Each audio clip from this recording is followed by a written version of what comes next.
heavy snows. Into deep left center for Mitchell. High winds. And it's not good. Temperatures dropping. And we'll see you tomorrow night. It was a bad storm and a heavy snow that collapsed the roof of the Hubert H. Humphrey Metrodome back in December 2010. We lost the roof, and that's like a joining together of words that don't normally go together. The home of the Minnesota Vikings was no more. The Vikings, whose lease was up, made it very clear they were not going to sign another lease. Bill, you see that line? Put something together or lose the Vikings. Think about all the drama that's been at that line. Lots of stairs. As a vendor, that's all this place is stairs. The spectacular implosion to remove the Metrodome would eventually clear the way for a whole new era in Minneapolis.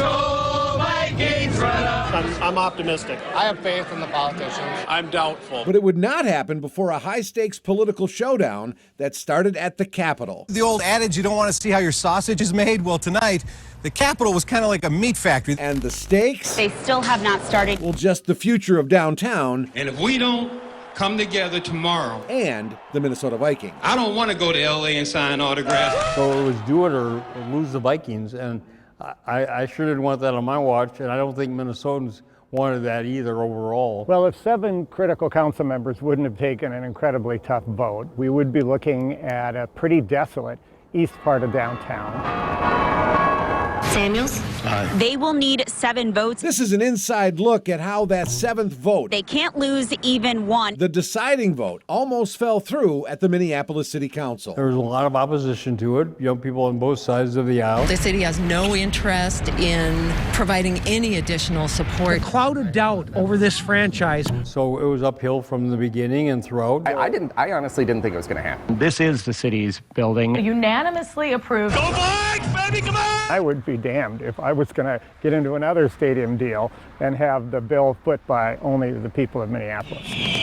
In early May 2012, state lawmakers and then Governor Mark Dayton This will be the most versatile structure on the planet. brokered a public-private partnership to build what's now known as U.S. Bank Stadium. The deal included $600 million from the Vikings, $350 million from the state taxpayers, and $150 million from Minneapolis. Today is a great day.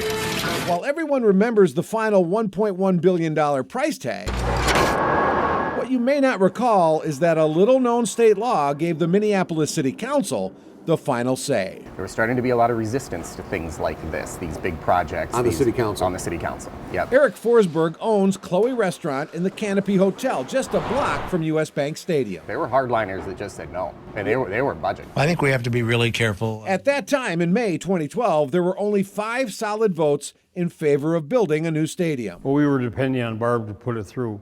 You know, the Minneapolis City Council is a jungle unto itself. 11th could have to be closed. And Barb is Barb Johnson, the longest serving president of the city council. You know, you're nervous, very, very nervous. And, you know, I'd put myself on the line, and the governor was, you know, pushing us to get this done. With only 2 weeks to flip the key votes, Governor Dayton secretly organized a breakfast meeting at the governor's residence with key members of the Minneapolis City Council. He flattered everybody by inviting them to his home to talk to them, you know, about how important it was for Minneapolis to approve this. Do you remember that breakfast? I do.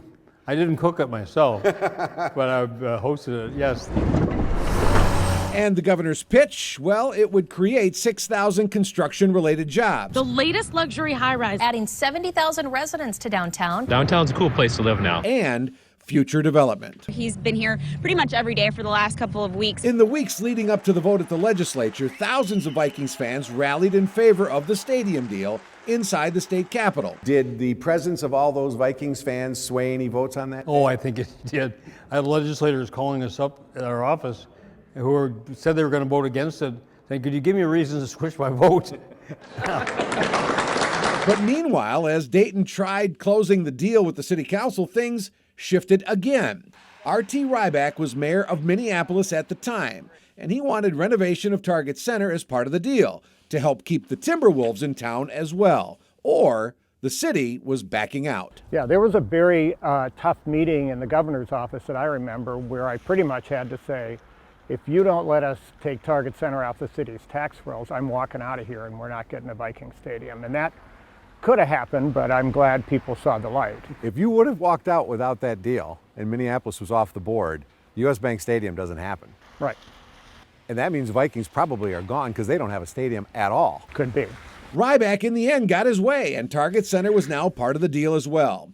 But Barb Johnson still needed to lock down 7 votes inside City Hall. Always people can change their mind. And so, right up until we took the vote, my heart was pounding, it was nerve-wracking. $1 billion stadium and the future of 2 professional sports teams was about to come down to just one single vote. We get the vote from the clerk, 7-6, and it was done, and you feel like a weight's lifted. It's wonderful. It's one vote away from not happening. Yep. That's remarkable. Yeah. For a huge investment like that, it is. But Barb really deserves a huge credit for bringing 7 votes behind that project and making it happen. One vote decided the construction of US Bank Stadium. That's right. Down to one city council member, and Barb was the reason that they came on board. I know it came down to the wire, and when it did, I was surprised. Do you think this whole US Bank Stadium project and everything that went with it happens without Barb Johnson as city council president? No, there's no way. And over the next few years, US Bank Stadium slowly rose up over the east side of downtown, and it now sits as a cathedral of sports and entertainment that almost never was, if not for one vote delivered on the very last day to get it done.